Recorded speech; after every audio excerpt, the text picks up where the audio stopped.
4.17 का एक और तरीके का आ रहा है, उसने idioms के देने का दिया। देखो, complete the sentences with appropriate idioms. I wish the doctor would stop dash. अब यहां पर एक सेंटेंस दिया हुआ है, वो कहते हैं इस सेंटेंस में से अप्रोप्रिएट इडियम देखिएगा कि कौन सा लगेगा। ठीक हो गया। इससे अगला पेज भी 4.18 पर भी इडियम्स हैं, और फिर आंजी 4.19 के ऊपर 4.19 देखिएगा कि उसने पूरा एक टॉप के ऊपर कोई 8-10 इडियम बोल्ड करके आपको दिए, और भी नीचे वो सेंटेंसेस देता है, कहता है इनमें से सिलेक्ट करें एक इडियम और इनके अंदर पुट करते जाएं। समझ आ गई थी? ये इडियम के ये वाले क्वेश्चन है। सिनोनिम्स के क्वेश्चन कैसे आएंगे वो भी मैं आपको बता देता हूं जी, बल्कि हाँ जी, इस चैप्टर के स्टार्ट में आ जी 111 111 सफा 111 सफा जो है उसके ऊपर आ जाए। Select the most suitable synonym of the underline words. मिल गया जी। उसके बाद नेक्स्ट आएंगी 4.3 पर replace the underline words phrases the following sentences with correct synonyms. Line दी हुई है, सेंटेंसेस को अंडरलाइन किया हुआ है, कहता है इनकी जगह पर ऊपर से कोई अप्रोप्रिएट सिनोनिम उठाकर आपने लिखना है। उसी के नीचे देखिएगा 4.4 पर choose the most appropriate synonym of the word in the bold. ये आपको मैं कल सेकंड ईयर में भी शायद इसी तरह से आते थे, एक वर्ड दिया गया जो बोल्ड होगा, बोल्ड के नीचे 4 ऑप्शंस दिए जाते हैं। उसके बाद आइएगा जी 4.6 के ऊपर select the correct word in each of the following sentences. ये आगे क्या आ गया जी? होमोनिम्स। सिमिलर किस्म के वर्ड्स दिए गए, ये होमोनिम्स की सूरत में आएंगे। फिर उसके बाद आइएगा 4.9 के ऊपर 4.9 के ऊपर भी होमोनिम्स दिए हुए हैं।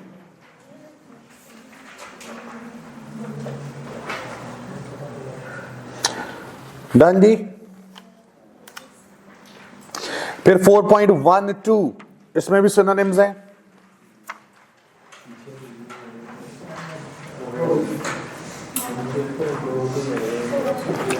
ये सिनोनिम्स के और होमोनिम्स के और आपके इडियम्स के, ये वाला चैप्टर के आपने क्वेश्चन जो है ना वो तैयार करने हैं। उसके बाद हम आते हैं, ये किसकी बुक थी जी? रिपोर्ट के ऊपर। रिपोर्ट राइटिंग आज हमने करनी है। Report, what is report? Who is going to tell मी?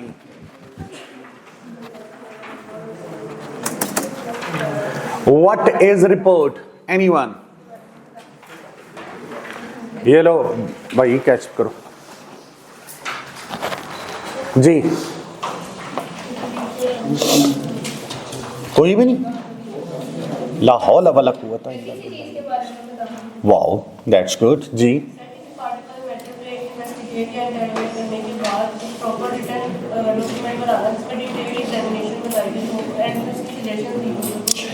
किसी अप्रोप्रिएट टॉपिक के ऊपर, किसी कंफ्लिक्टिंग टॉपिक के ऊपर आप रिपोर्ट लिखते हैं और उसके बाद आप सबमिट किसको करवाएंगे?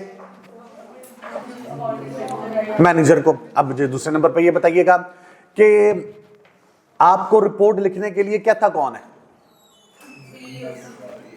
कौन? सीईओ या मैनेजर या जो भी होगा वो आपको रिपोर्ट लिखने के लिए कहेगा। Okay, done. So why he is telling you to write the report?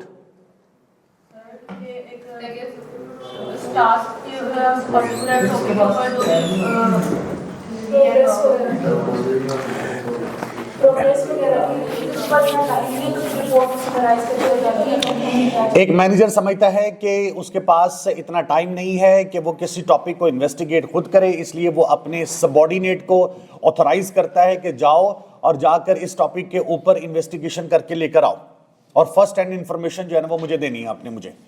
और according to the report the manager is going to take some certain decisions over the task, over the matter.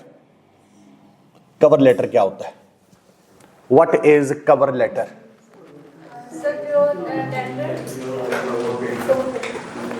Letter में जो senior है वो अपने subordinate को letter लिखता है, उसमें उसको टॉपिक बताया गया होता है कि आपने मुझे इसके मुताबिक रिपोर्ट बना के लिखी है, और जब सबऑर्डिनेट इस रिपोर्ट को कंप्लीट कर देता है तो वही लेटर उसके साथ रिपोर्ट के साथ अटैच करता है और उस लेटर को कवर लेटर देते हैं।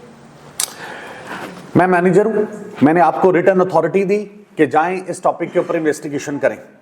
आपने रिपोर्ट तैयार की, रिपोर्ट तैयार करने के बाद उस रिपोर्ट के सारे वर्क के ऊपर आपने उस अथॉरिटी लेटर को एज इट इज पेस्ट कर दिया।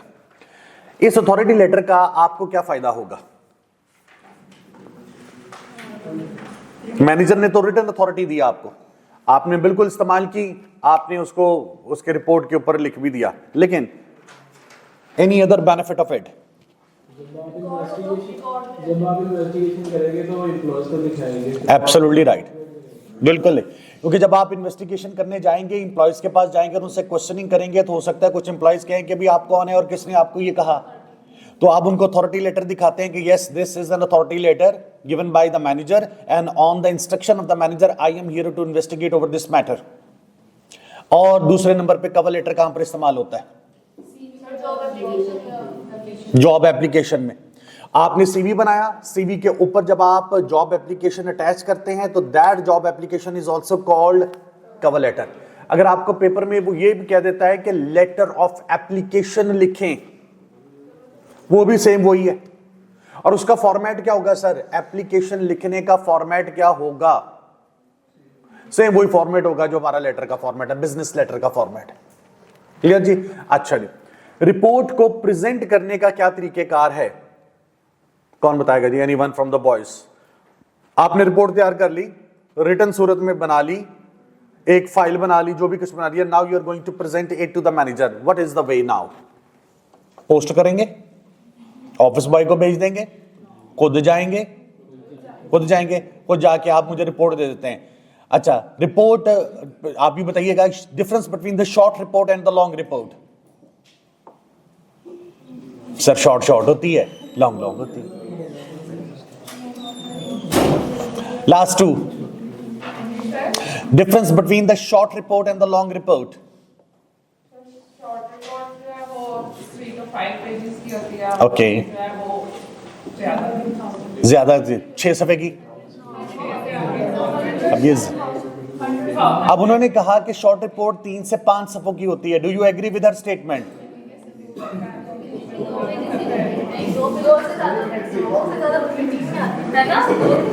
मैक्सिमम 2 पेजेस की होगी आपकी शॉर्ट। और हम कौन सी लिखते हैं?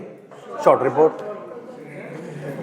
बॉयज वंस अगेन जी, एक बात तो डिसाइड होगी कि short report is comprises of 2 pages and the long report is going to comprise of hundreds of pages. फिर ये बताइएगा what is executive summary in the report, in the long report? Sir जो long report होती है हमें, क्योंकि वो CEO या फिर सीनियर लोग करवाने के चाहे कोई बट टाइम टाइम लगा, तो फिर हमने जो लॉन्ग रिपोर्ट कोई 100 पेजेस की होती है तो हमें शॉर्ट पैराग्राफ बनाते हैं जिसमें हम इंसाइज करके हम अपनी जो बात को लिखी हुई निकालते हैं उसमें टाइम करते हैं और सारी बात को समझ आती है। बिकॉज यदि लॉन्ग रिपोर्ट को पढ़ने के लिए मैनेजर्स के पास इतना टाइम नहीं है तो वो 2-3 पेजेस के ऊपर मुश्तमिल, मैक्सिमम 2 पेजेस के ऊपर मुश्तमिल एक राइटर एग्जीक्यूटिव समरी यानी नटशेल यानी सेंट्रल आइडिया वो 2 पेजेस में लिख देता है और उसके ऊपर लिख देता है कि this is called executive summary. और वो एग्जीक्यूटिव समरी जो है वो सबमिट करवा दी जाती है कहां पर? उसी लॉन्ग रिपोर्ट के इब्तदाई पेजेस के ऊपर उसको सबमिट करवा दिया जाता है, पेस्ट कर दिया जाए। So this is called executive summary. अच्छा जी, what is the role of the writer in the report? कुछ भी नहीं, फारग है, सारा काम ही तो राइटर का है, क्योंकि आप भी तो राइटर हैं। आपने भी तो शॉर्ट रिपोर्ट लिखनी है कि नहीं लिखनी? अपना जिक्र ही नहीं करता। यही हमने बात पूछ रही थी कि हफ्ता क्या है कि जब भी आप लॉन्ग रिपोर्ट, शॉर्ट रिपोर्ट लिखते हैं या लॉन्ग रिपोर्ट लिखते हैं, the personality of the writer is totally absent from the report. बिल्कुल ऑनेस्ट हो, सिंसियर हो, विदाउट बायसनेस हो, विदाउट डिस्क्रिमिनेशन हो। गर्ल्स सेकंड रो में से word without biasness and without discrimination, what does it mean? हम कहते हैं ये उसकी रिस्पॉन्सिबिलिटी होनी चाहिए कि बायसनेस ना आए, डिस्क्रिमिनेशन ना आए। जी, इम्पार्शल होकर लिखे, क्योंकि हो सकता है कि वो कुछ ऐसी टॉपिक्स के ऊपर रिपोर्ट लिख रहा हो जिसमें वो हो सकता है अपने ही ऑर्गेनाइजेशन के कॉलीग्स को इंप्लीकेट कर ले यानी मुलव्वस कर ले, तो इसलिए वो बड़े ऑनेस्ट वे से होता है। और कोई करैक्टरिस्टिक्स उस राइटर का रिपोर्ट लिखते वक्त? बिल्कुल सही है, बायसनेस नहीं होनी चाहिए, प्रेजुडिस नहीं होना चाहिए, डिस्क्रिमिनेशन नहीं होना चाहिए, he must be impartial, honest होना चाहिए, सिंसियर होना चाहिए। क्या उसको अपनी रिटर्न कम्युनिकेशन के ऊपर कमांड हासिल होनी चाहिए? ये बताइएगा कि why the manager has selected this person for the return communication, for the writing of the report? Trust करता है, नंबर 1। नंबर 2, ऑनेस्टी का मुजाहरा करेगा, सब कुछ करेगा। अच्छा बताइएगा कि ये रिपोर्ट जो है किन लोगों के दरमियान में एक सीक्रेट डॉक्यूमेंट के तौर पर होती है? एक मैनेजर और राइटर के दरमियान में कॉन्फिडेंशियल रिपोर्ट है। अब ये मैनेजर की मर्जी है कि इधर ही wants to reveal this report to the rest of the organisation. पूरी ऑर्गेनाइजेशन में किस किसको बताना चाहता है, नहीं बताना चाहता, ये किसकी सवाबदीद होगी? और मैनेजर की सवाबदीद होगी। ठीक है, अब हम आते हैं जी रिपोर्ट्स। हमने कहा कि किस किस मौजूआत पर लिखी जा सकती हैं। अच्छा चलिए ये बताएं, इंटरनल कम्युनिकेशन है कि एक्सटर्नल कम्युनिकेशन? ऑडिट रिपोर्ट क्या होती है? What is audit report? Financial statements दिखानी होती है कंपनी की, सारा। क्या इंटरनल ऑडिट भी होता है और एक्सटर्नल ऑडिट भी होता है? अगर हम बाहर से किसी बंदे को बुलाते हैं और कहते हैं अगर आप हमारा एक्सटर्नली ऑडिट करें तो वो रिपोर्ट इंटरनल कहलाएगी कि एक्सटर्नल कहलाएगी? क्योंकि हमने तो बाहर से बंदा बुलाया, लेकिन पर्पस हमारा फिर भी वो इंटरनल है कि हमने ये रिपोर्ट उनसे बनवानी जरूर है लेकिन रखनी अपने पास है। प्राइमरी सोर्स और सेकेंडरी सोर्स के मुतालिक कौन बताएगा व्हाइल राइटिंग द रिपोर्ट? जी, प्राइमरी सोर्स ये है कि अपने लोगों के पास खुद जाके इन्वेस्टिगेट करना और उससे रिपोर्ट देना, और सेकेंडरी सोर्स ये है कि हमारी रेडी वेबसाइट से सब कुछ रेडी कर देना। बिल्कुल सही। प्राइमरी सोर्स में आप खुद इन्वेस्टिगेशन करते हैं, लोगों के पास जाते हैं, मिलते हैं, बातचीत करते हैं, उनके इंटरव्यू करते हैं, क्वेश्चन आंसर सेशन होता है। सेकेंडरी सोर्स के अंदर आपको जो टॉपिक मिलता है आप उसका डाटा जो है वो गूगल से, पुरानी किसी रिपोर्ट से, मैगजीन से कलेक्ट करते हैं और एक रिपोर्ट कंपाइल करके आप अपने मैनेजर को सबमिट करवा देते हैं। मैनेजर को जब हम रिपोर्ट सबमिट करवाते हैं तो if the report comprises of the 2 pages, तो फिर तो कोई मुश्किल काम नहीं है, फिर तो वो हो सकता है कि वो मैनेजर साहब जो है ना उसको खुद ही पढ़ लें। लेकिन if the report is long and lengthy then it is very difficult for the manager to read such a report. So the writer of the report give a brief description, एक बड़ी तफसील बताता है। इंटरव्यू की सूरत में भी हो सकती है, प्रेजेंटेशन की सूरत में भी हो सकती है, क्वेश्चन आंसर सेशन की सूरत में भी हो सकता है। वो अपने मैनेजर को आगे सारी डिटेल जो है वो डिस्क्राइब करता है कि सर इस पर्पस के लिए मैंने ये रिपोर्ट बनाई और आपके लिए बनाई। अच्छा, हमने इस रिपोर्ट में एक सेंटेंस पढ़ा था, finding facts not the faults. क्या माने? इसका मतलब ये भी है कि हमें जो रिपोर्ट हमने पढ़ी है देखने के लिए हम उसमें फॉल्ट हो गया है जो फैक्ट्स हो गए जो भी जिस टॉपिक या जिस टास्क के मुताबिक हम फाइंडिंग्स वगैरह लिख रहे हैं, उस फाइंडिंग में हम ये देखें कि वो जो बात बता रहा है आया वो फैक्ट एंड फिगर को बेस करती है कि नहीं, बजाय इसके कि हम उस पर गलतियां निकालें। बिल्कुल सही है जी। हमारा मकसद ये क्या है कि हमने फैक्ट्स को हाईलाइट करना है रादर देन लोगों की फॉल्ट्स बतानी। या दूसरे नंबर पे हम ये समझ लें कि जो हमें अपने मैनेजर की तरफ से अथॉरिटी मिलती है कि इस टॉपिक के ऊपर आपने डिस्कस करना है तो हमने उसी को डिस्कस करना है। We are not going to go out of it, हमने इससे बाहर नहीं जाना, हम अपनी तरफ से उसमें कोई चीज ऐड ना करने लग जाए। अच्छा जी, सबसे पहले रिपोर्ट रजिस्टर निकालें, एक टॉपिक भी लिखें, साथ साथ आपसे उसका फॉर्मेट भी डिस्कस कर लेते हैं।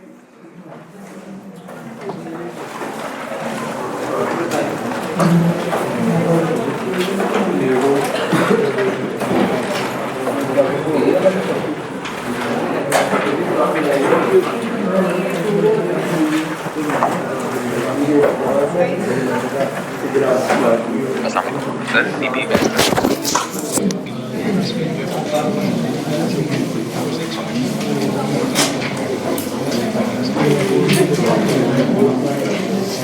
नहीं, अभी स्टेटस पड़ा है, इस वीक भी हुई है और नेक्स्ट वीक भी है।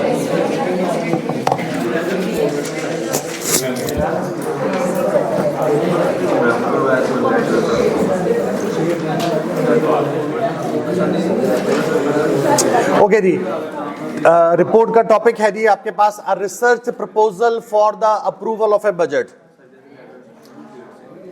ए रिसर्च रिपोर्ट लिख लें, a research report for the approval of a budget. Research report for the approval of a budget. सबसे टॉप पर क्या लिखते हैं जी हम?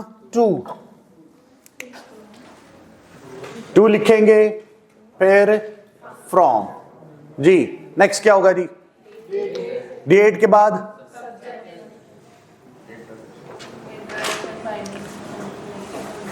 डेट के बाद आ गया जी आपका सब्जेक्ट, सब्जेक्ट के बाद आ गया जी आपका इंट्रोडक्शन। अच्छा जी, सबसे पहले तो टॉपिक समझाएं। A research report for approval of a budget. जी जी बताएं। सर हमारे पास नया प्रोजेक्ट वगैरह हमने उसमें जो है ना बजटिंग करनी है, तो हमने जो अपने सीनियर से वो उसको सारी रिपोर्ट देखी, हमें किसके पैसे चाहिए कितने चाहिए, हमने वो अप्रूव करवाना है। अच्छा, हमने अप्रूव करवाना है।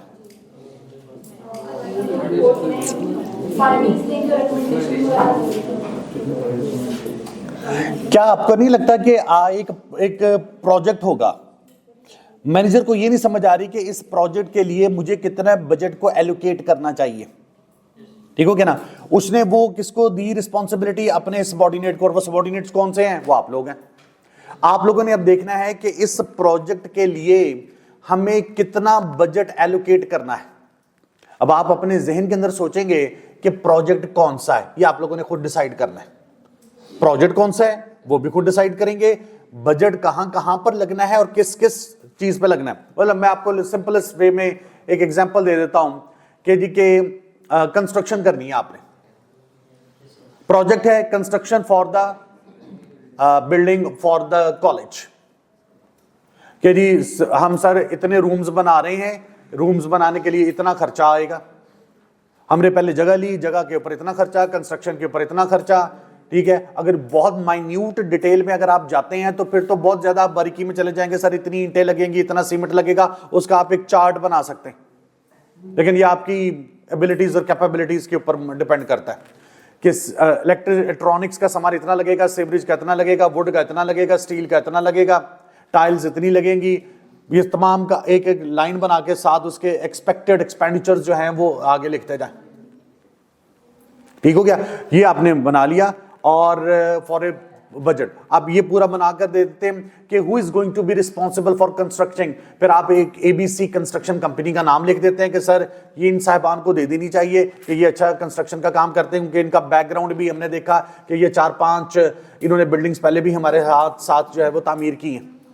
फिर कंक्लूजन में आ गया तो it has been concluded that such things are such company is going to be given the responsibility.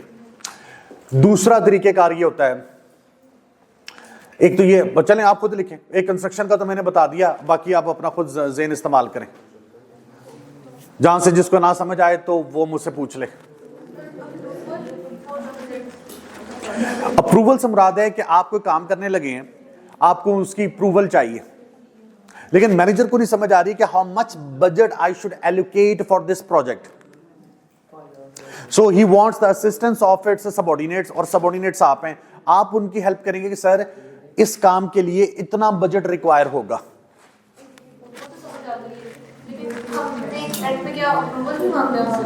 नहीं, मांगना नहीं है आपने। वो देखें, आप एक कंसल्टेंसी का मुजाहरा करते हैं, आप मांग थोड़ी रहे हैं कि आप हमें दें और मैंने काम शुरू करना। नहीं, वो तो आपसे कह रहा है कि आपसे पूछ रहा है कि कितने के पैसे लग सकते हैं इस काम के लिए, और आपने तफसील बतानी है कि सर पूरी डिटेल में कि सर इस काम के लिए इतने पैसे लग सकते हैं। फर्ज करें, एक और एग्जांपल दे देता हूं, आप एक नई प्रोडक्ट लॉन्च करना चाहते हैं, उसके लिए प्रपोजल बना दें।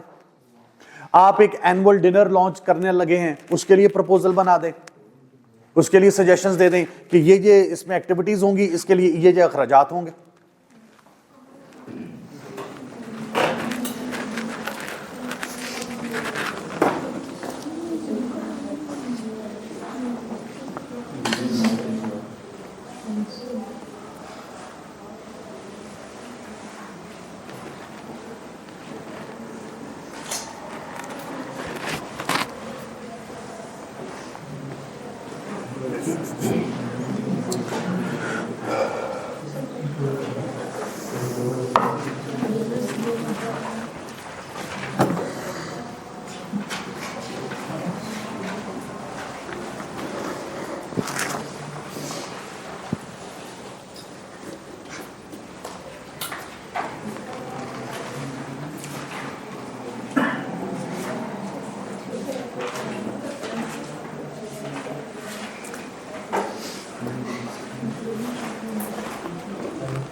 जिस जिस बच्चे ने इंट्रोडक्शन लिख लिया जरा वो दिखाए, किस किस का लिख हो गया, आ जाओ।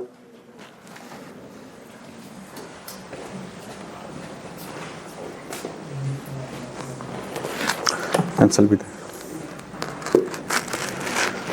From approval of a budget, Received Ibrahim Industry Limited has assigned me to the task to summarize the budget from a new project.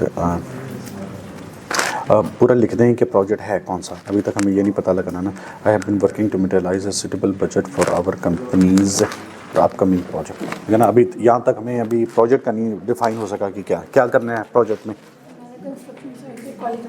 Okay,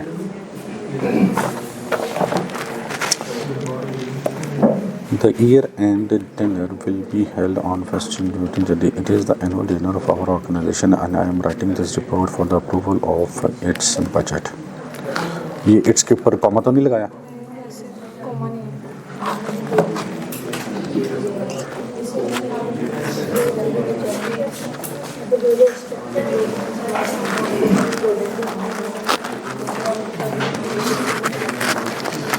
The CEO of the ABC Limited has या तो hires me, has hired me as CA and given me the task for the approval of the budget of new project of manufacturing of men's wears. Is a big industry of clothing in female and for female and kids. Now it has decided to go in to men's section, men's wear. I am writing to inform.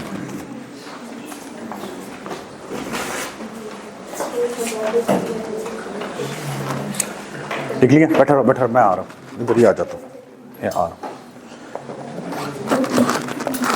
Mr. Ahmed Sinmud has directed me to write a comprehensive report on the research of budget for the project of construction of a college building to approve the budget. दो दफा देखो आ गया। Report on the research of budget for the project of construction of the college building to approve the budget.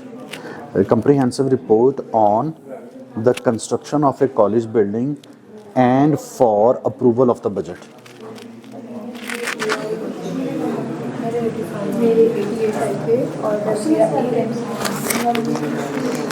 The CEO Ibrahim नहीं, अगर तो किसी company का नाम लिख रहे हैं तो फिर इसको ना कैपिटल में लिख दें, IBM फिर कैपिटल में आ गया। Has assigned me a task for the approval of a budget of a new project, a hospital. It is stated that I was instructed to write a research report about the product that company is going to launch for the approval of its budget. I was guided to write the minute details about the project and gets. ठीक है।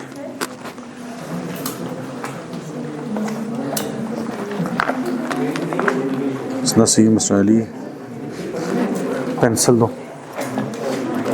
See Mr. Ali has instructed me to find out the budget plan for the construction of a new site. New site में अब अपनी exact बताओ कि क्या construct कर रहे हैं। Miss Isra Waseem manager asked assistant manager Sulaiman bin Zara to write a report. नहीं आपको कह रहे हैं ना, तो आप अपना नाम यहाँ पर होगा फिर, ठीक है ना, आपको कहा जा रहा है, लिख लिया ना आपने। यहाँ पर क्या लिखा, फ्रॉम सुलेमान बिन अजीम है, यहाँ पर भी सुलेमान बिन अजीम है। दो दफ़ा ना लिखें कि आप अपना नाम यहाँ पर दोबारा ना लिखें। लास्ट में for the expected budget on the new construction project by using primary sources of income। किस चीज़ की कंस्ट्रक्शन कर रहे हैं, थोड़ा सा ना वो डिटेल बताएं। Ibrahim Limited has assigned me the task to research about the budget approval of construction which is required for the construction of the building। दो दफ़ा देखो कंस्ट्रक्शन आ गया, ठहर। Assign me the task to research about the budget approval of a construction which is required for the construction of the building। Line ठीक करें, और क्या construct कर रहे हैं ये भी हमें बताएं। सर वो मैंने पूछना था कि हम बजट में ये भी लिख सकते हैं अगर हमारी कोई मशीन वगैरह खराब हो और हम उसका लिखते हैं कि हाँ ये भी हो सकता है। Has instructed me to write a research report for the approval of a budget. He has also directed me to write the expected amount required for the project। आपने प्रोजेक्ट का जिक्र तो कर दिया, प्रोजेक्ट है कौन सा? सर ये फैब्रिक अब देखा ना, अब यहाँ पर आकर आपने लिख, He has directed me to write the expected amount required for the project of new fabric clothing। क्या कर रहे हैं फैब्रिक क्लोथिंग का, पता तो लगे, उसको मैन्युफैक्चर कर रहे हैं, धागा खरीद रहे हैं, क्या कर रहे हैं वो हमें ज़रा एक्सप्लेन तो करें। मैन्युफैक्चरिंग ऑफ द फैब्रिक कर दें, कोई नहीं आवाज़ तो जा रही है ना। हाँ वो फिर बार बार जब एक बच्चा आता है तो टाइम काफ़ी कंज्यूम हो जाता है फिर से। इंट्रोडक्शन जी, लिमिटेड हैज़ डायरेक्टेड मी, ये किनका है जी, हैज़ पेंसिल दो, has directed me to write a report on the approval of the company's annual budget. He authorised me to write a comprehensive report for the expected budget of annual dinner required। ठीक है, to write a comprehensive report about the research of the approval of the budget for the construction of a new college building। He has directed me to write a report about the expected budget। लाओ जी boys, लाओ जी, किसने लिखा ऐसे? Finance manager of our company has appointed me to write a research report for the approval of the budget। He authorized me to research and give expectation of the, किस चीज़ का budget चाहिए, काम भी तो कोई कंक्रीट काम बताएं हमें कि किस काम के लिए आप उनको बजट देने लगे। हालांकि उसने क्वेश्चन में इतना ज़्यादा एक्सप्लेन नहीं किया, अब हम चाहते हैं कि आप अपने जहन से इस्तेमाल करें। This report on the instruction of the manager for investigation of that, for pencil दो, इंस्ट्रक्शन ऑफ द मैनेजर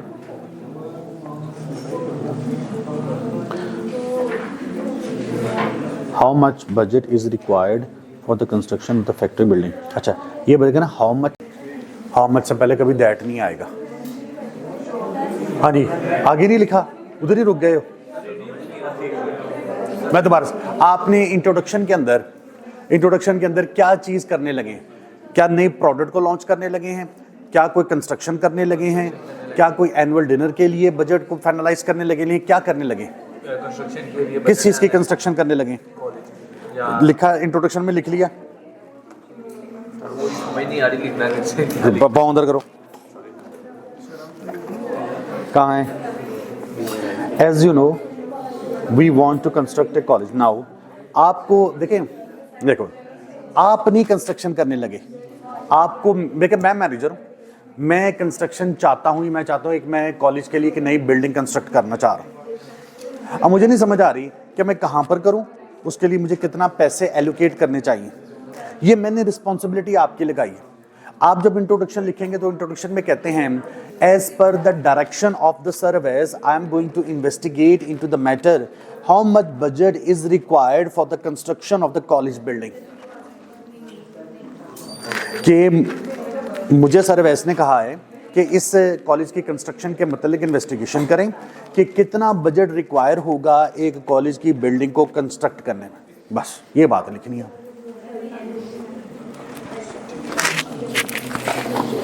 हाँ जी चाचू ठीक है। पढ़ा रहे हैं आजकल के नहीं? छोड़ दिए, तुम्हें भी नहीं पढ़ा रहे आजकल? हाँ, तो वही तो मैं कह रहा हूँ। Research and development requesting for the funding of the 2 billion rupees to build a new factory. ये आपने इंट्रोडक्शन में ही पहले एलोकेट कर दिए पैसे। हमने तो ये फाइंडिंग्स के अंदर सारी चीज़ें करनी है, हमने ये फाइंडिंग्स के अंदर करनी। चलो जी, एक सेकेंड, तो मैं एक दफ़ा से जिन्होंने कंस्ट्रक्शन के हवाले से कर रहे हैं ना, उनके लिए मैं सेंटेंसेस लिखवा देता हूँ इंट्रोडक्शन के लिए। वैसे तो बहुत सारे गर्ल्स ने तो बहुत ठीक लिखा है, को 5-6 लड़कों का जो मैंने देखा है उसमें ख़राब कर रहे हैं काम। लिख लें इंट्रोडक्शन में अपनी अपनी कंपनी का जो भी आपका नाम है। मैं फर्ज करें, मैं कहता हूँ जी कि the CEO of Ibrahim industries, बल्कि sorry, the CEO of ABC colleges. The CEO of ABC College has instructed me to investigate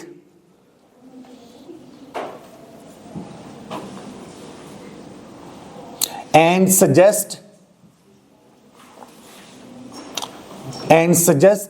budget for the construction of new college building in the city. New college building in the city. Findings में लिखिएगा जी। On findings में start कर रहा हूं। On 25th December 2024,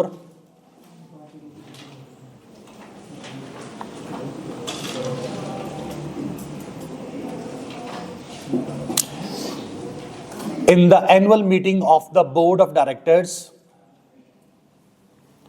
in the annual meeting of the board of directors of ABC colleges,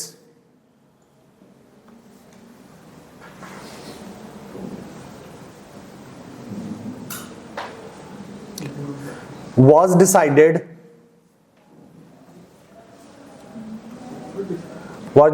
to construct a new building for the ABC college.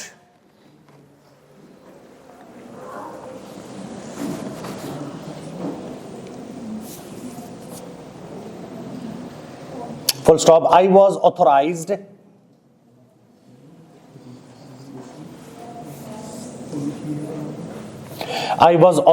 to find a suitable site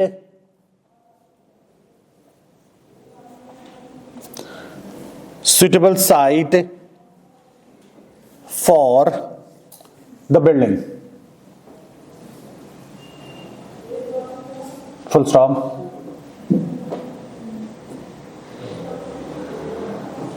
After investigation and deliberation,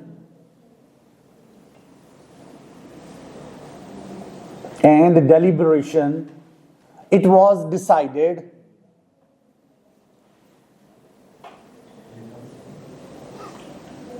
that Canal Road is the most suitable place. Canal Road is the most suitable place for this purpose. Most suitable place for this purpose. Full stop. After consulting the real estate dealer, after consulting the real estate dealer,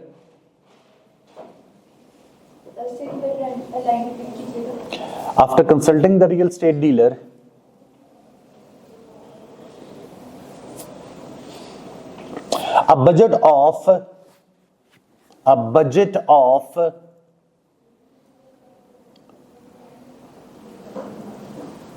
100 million is required 100 million is required for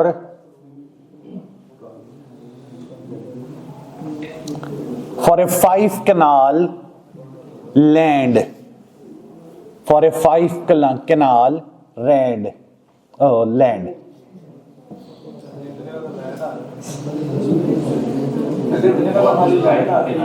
land ही आ रहे हैं, हम बहुत बड़ा बना रहे हैं, छोटा easy ले रहे हो। 5 गवर्नमेंट ऑफ फैसला, गवर्नमेंट ऑफ पंजाब या गवर्नमेंट जो है ना ईडीओ कॉलेजेस, आज जो भी नया कॉलेज खुलता है उसके लिए 4 कनाल लाजमी जगह है। आज जो नया खुलेगा ना उनके लिए अप्रूवल है कि 4 कनाल, या आपकी 10 स्टोरियां हो,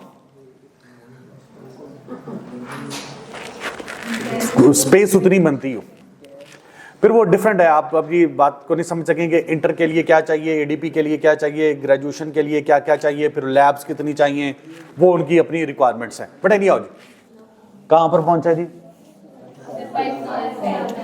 जी,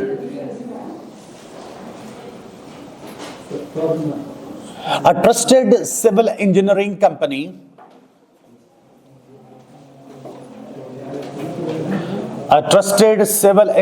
company by the name of Zahid Associates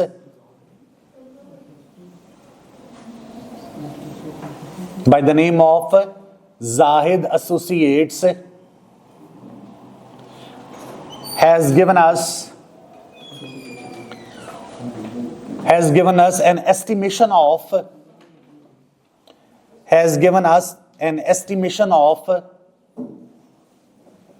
50 million for the construction of the building. For the construction of the building.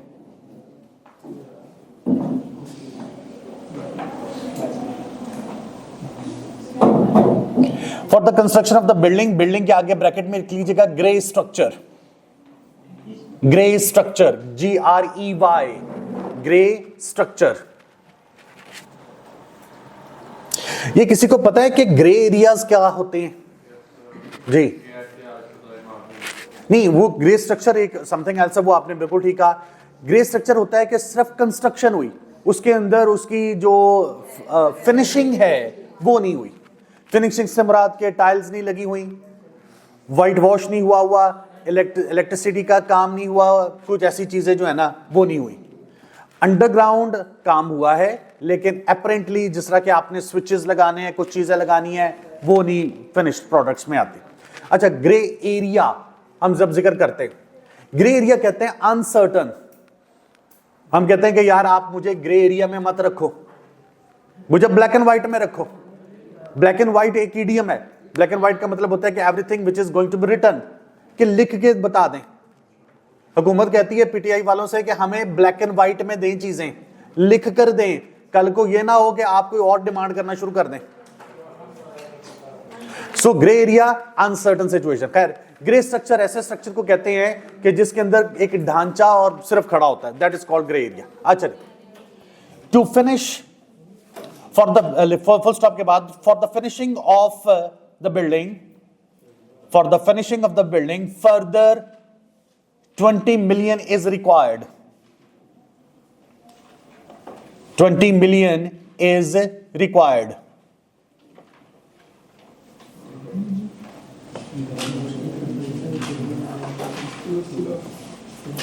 Full stop. Infrastructure required for the operation of the college. For the operation of the college is estimated rupees 10 million.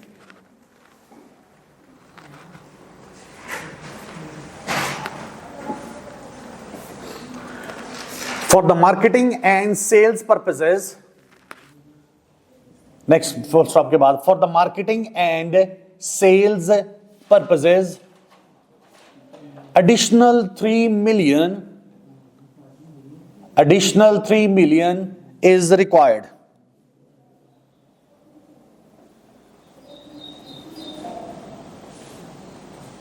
Now we are going to come towards the conclusion. Sorry, budget पूरा नहीं हुआ। Budget पूरा नहीं हुआ, अभी पैसे और हैं। देखिए हमने कंस्ट्रक्शन भी कर दी, इंफ्रास्ट्रक्चर से मुराद हमारे पास चेयर्स चाहिए, एसी चाहिए, व्हाइट बोर्ड्स चाहिए, ये तमाम चीजें ये हमारे इंफ्रास्ट्रक्चर में अंदर आ गए। उसके बाद जो है अब मार्केटिंग और सेल्स होगी, वो भी हो गया। अब क्या चाहिए? स्टार्ट में कम कर लेते हैं फिर। मैं समझा नहीं, कम क्या करेंगे? 100 मिलियन लिखा था ना, अभी 83 मिलियन हुए हैं, तो वहाँ पर 83 ना ना ना ना ना, just for the purchase of the land we need 100 million. हाँ, तो टोटल 183 मिलियन बन गए।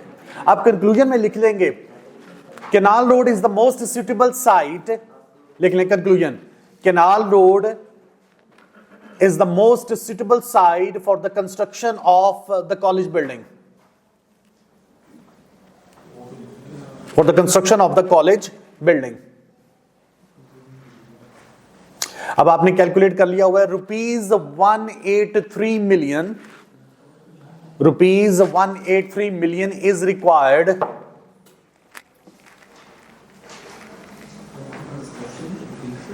from the scratch to the end.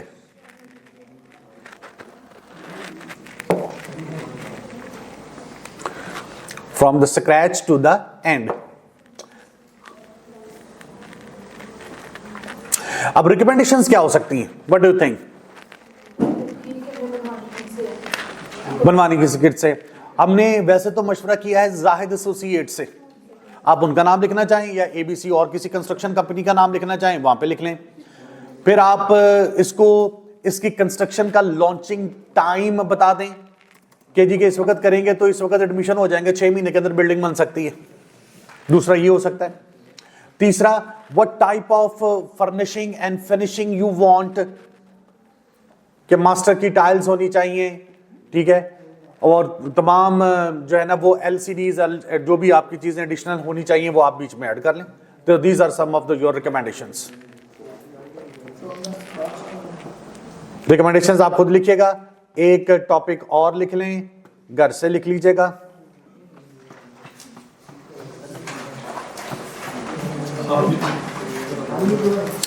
A tax compliance report. Tax compliance report.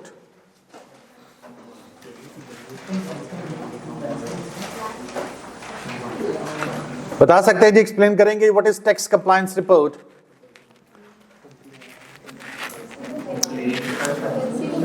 Ji, compliance, compliance complain नहीं, कंप्लायंस का मानी क्या होता है?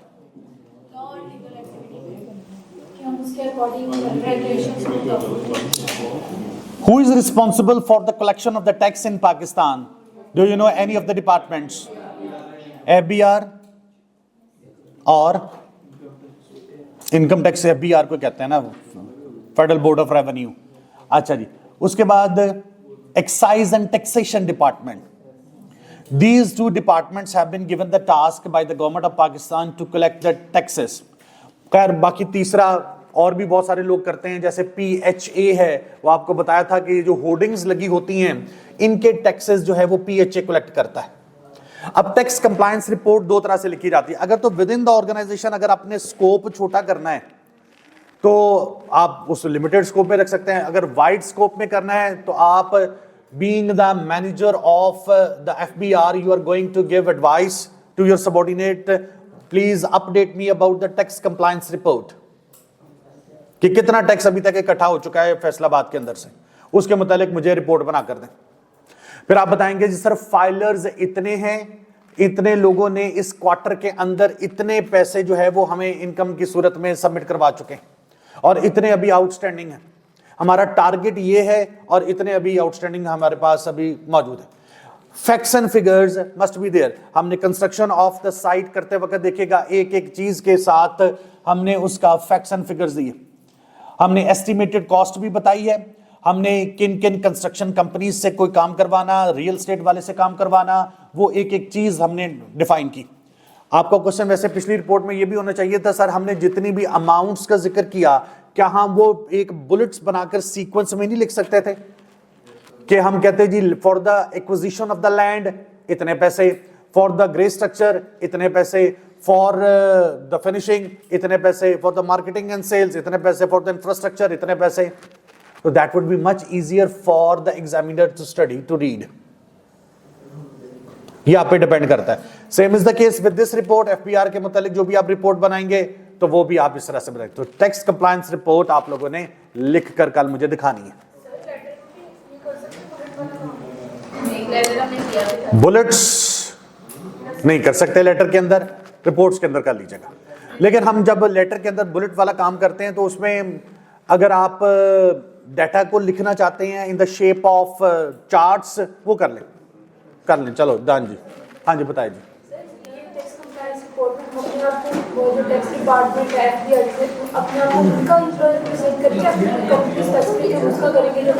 मेरे प्यारे पाकिस्तान, कौन लिखता है रिपोर्ट? मैंने कहा रिपोर्ट कौन लिखता है? कौन लिखता है? सबॉर्डिनेट लिखता है. कहता कौन है?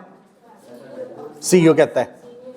तो हमें हमारा सीईओ कहेगा, बॉस कहेगा, एफबीआर का बॉस कहेगा. एफबीआर का बेसिकली कमिश्नर्स होते हैं. कमिश्नर्स होते हैं, रीजन पूरे का एक कमिश्नर कहलाता है. वो कमिश्नर ने हमें कहा कि मुझे टैक्स कंप्लायंस रिपोर्ट दो about the main city of Faisalabad. हम उसके कहने के ऊपर हम सर्वे करते हैं और सर्वे करने के बाद देखते हैं कि कितनी रिपोर्ट है. अच्छा, आपके पास डाटा कहां से आएगा? आप एक ऑर्गेनाइजेशन में एफबीआर के अंदर आप भी काम करती हैं. आपके बॉस ने आपको कहा कि जी के टैक्स कंप्लायंस रिपोर्ट तैयार करके दो, तो फिर आपके पास डाटा तो इंटरनल मौजूद है. आपने मुख्तलिफ डिपार्टमेंट से इकट्ठा किया कि how many filers are in this city. वो कहते हैं जी कि 3 लाख फाइलर्स हैं, यही टैक्स देते हैं और इनकम के ऊपर टैक्स देते हैं. आप कहते हैं जी इतने लोगों का आ चुका है, इतने लोगों का आउटस्टैंडिंग है. छोटा सा काम है. चलो जी, this is the end. Hope so आज लाजमी तौर पर आपको लेटर के और रिपोर्ट के भी एमसीक्यूज जो है ना वो आप लोगों को पहुंच रहे हैं अनकरीब 1-2 घंटे के अंदर अंदर ही. चलो जी, सी यू.